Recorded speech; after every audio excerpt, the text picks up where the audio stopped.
सकल आदिवासी समाजाच्या वतीने उलगुलान महामोर्चा भव्य प्रमाणात काढण्यात आलाय। कृषी उत्पन्न बाजार समिती त्र्यंबकेश्वर येथून मोर्चा निघून तहसील कार्यालय येथे संपन्न झाला। या महामोर्चात बंजारा व धनगर हटाव आदिवासी समाजाच्या आरक्षणातील प्रस्तावित घुसखोरीला तीव्र विरोध तसेच नोकरी, शिक्षण, आरोग्य यांसारख्या मूलभूत समस्या सोडवाव्यात या प्रमुख मागण्या करण्यात आल्या। मोर्चात हजारोंच्या संख्येने आदिवासी बांधव सहभागी झाले होते। तालुका आणि शहर परिसरातून आलेल्या कार्यकर्त्यांनी घोषणाबाजी करत आपल्या हक्कासाठी ठाम भूमिका मांडली। या प्रसंगी विक्रमगड मतदारसंघाचे माजी आमदार सुनीलजी भुसारा, माजी आमदार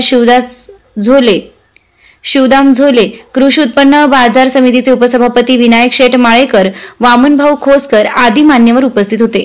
विनायक माळेकर यांनी माध्यमांशी संवाद साधताना सांगितलं की आदिवासी समाजावरील अन्याय आता सहन केला जाणार नाही।